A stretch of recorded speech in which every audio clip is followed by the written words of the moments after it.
ప్రజలకు సేవ చేయడానికి ప్రాంతాలతో సంబంధం లేదని ఎన్డీఏ కూటమి టీడీపీ అభ్యర్థి పుట్టా మహేష్ కుమార్ యాదవ్ అన్నారు. ఏలూరు పార్లమెంటు పరిధిలో బీజేపీ జనసేన పార్టీల నేతలను కలుపుకొని ప్రచారం చేపడుతున్నట్టు తెలిపారు. రానున్న సార్వత్రిక ఎన్నికల్లో ఎన్డీఏ కూటమి అధికారం చేపడుతుందంటున్న ఏలూరు పార్లమెంట్ అభ్యర్థి పుట్టా మహేష్ కుమార్ యాదవ్తో మా ప్రతినిధి Durgaprasad face to face. Parliament కూటమి అభ్యర్థిగా నియమితులైన పుట్టా మహేష్ యాదవ్ ప్రస్తుతం మనతో ఉన్నారు. ప్రస్తుతం ఆయనతో మాట్లాడించే ప్రయత్నం చేద్దాం. సార్ చెప్పండి, ఏలూరు పార్లమెంట్ అభ్యర్థిగా కూటమి అభ్యర్థిగా మీరు ఇక నియమితులయ్యాక అంటే పార్లమెంట్ పరిధిలో అయితే ఈ ప్రచారం చేపట్టారు. అసలు ఏ విధంగా జరుగుతుంది ప్రచారం స్టార్ట్ చేస్తామండి. ఇంకా డీటెయిల్ ప్రచారం అంతా ప్రిపేర్ చేస్తున్నాం. మా స్ట్రాటజీ మీ అంతా కూడా ప్లాన్ చేస్తున్నాం. ఈసారి జనాలను అందరినీ కలుస్తాను, ప్రతి ఒక్క గుండెని టచ్ చేస్తాను, ప్రతి ఒక్క పల్లెని టచ్ చేస్తాను, ప్రతి ఒక్క మండలం టచ్ చేస్తాను. అంతా ప్లాన్ చేస్తున్నాం. మాకు తక్కువ టైం ఉండడం వల్ల ప్రతి ఒక్క కాన్స్టిట్యున్సీ ఎట్లా కవరప్ చేయాలి, ఏం చేయాలి అనేది పొద్దున 6 గంటలకు స్టార్ట్ చేస్తే పని రాత్రి 1 గంట 2 గంటల వరకు కూడా ప్లాన్ చేస్తున్నాం. అందరినీ టచ్ చేస్తాను, అందరినీ కలుస్తాను. అంటే ప్రజల వద్ద నుంచి అంటే పార్లమెంట్ పరిధిలో ఎటువంటి సమస్యలు మీ దృష్టికి వస్తున్నాయి అంటే మీరు ఇంతవరకు అసలు ప్రధానంగా ఏ సమస్యలు గుర్తించారు?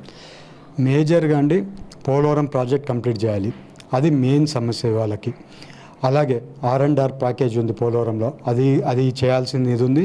నేను కూడా దాన్ని చేయడానికి నా గలం వినిపిస్తాను.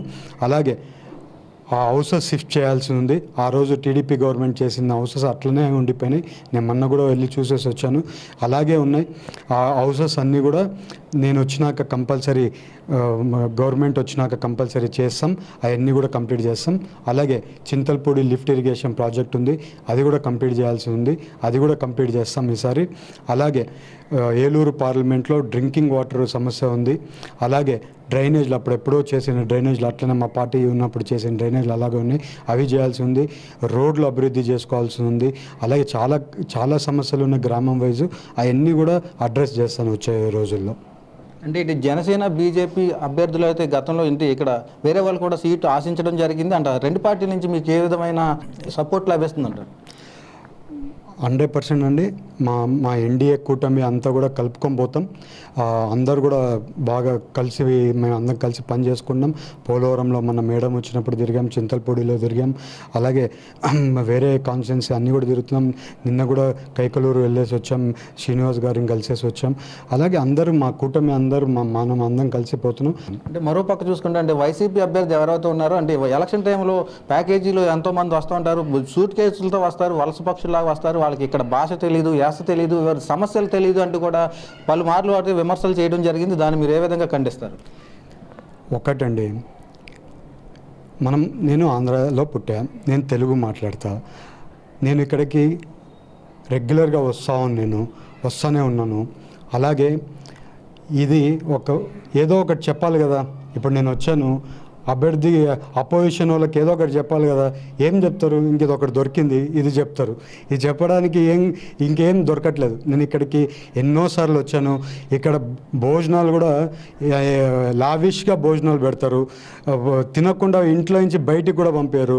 అలాగా ఇక్కడే ఇప్పుడు ఇల్లు తీసుకున్నాను, ఇక్కడే పార్టీ ఆఫీస్ తీసుకున్నాను, ఇక్కడే ఒక భూమి తీసుకుంటున్నాను ఇల్లు కట్టుకోవడానికి, ఇక్కడే ఇల్లు కట్టుకుంటాను, ఇక్కడే ఉంటాను, మీకు అందుబాటులో ఉంటాను. ఆ విమర్శ ఏం చేస్తున్నారో ఆ విమర్శ అంతా తప్పు. నేను మన ప్రాంతాలు కాదు, సేవ చేయాలంటే ప్రాంతాలు ఇది కాదు. మనం ఇవాళ అభివృద్ధి చేయడానికి ఇక్కడికి వచ్చాం.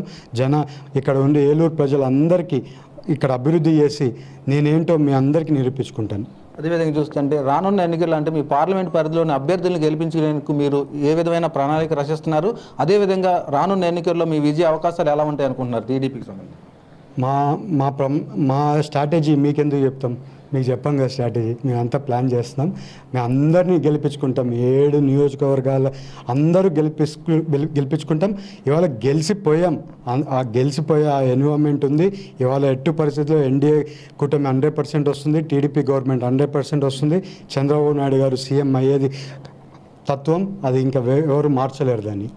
ఈ విధంగా చూస్తే సేవలు చేయడానికి ప్రాంతాలు అవసరం లేదంటూ కూడా టీడీపీ నేత పుట్టా మహేష్ యాదవ్ అయితే తెలపడం జరిగింది. అదేవిధంగా ఏలూరు పార్లమెంట్ పరిధిలో అనేక సమస్యలు గుర్తించామని, అధికారం చేపట్టిన వెంటనే అటు సమస్యలను పరిష్కరిస్తామంటూ కూడా ఆయన భరోసా కల్పిస్తున్నారు. అదేవిధంగా రానున్న ఎన్నికల్లో ఇటు టీడీపీ, జనసేన, బీజేపీ కూటమి విజయడానికి ఎగరవేస్తుందంటూ కూడా మహేష్ యాదవ్ ధీమా వ్యక్తం చేస్తున్నారు. ఇది ఇక్కడున్న తాజా పరిస్థితి. కెమెరామెన్ సాయితో దుర్గాప్రసాద్, 99 టీవీ.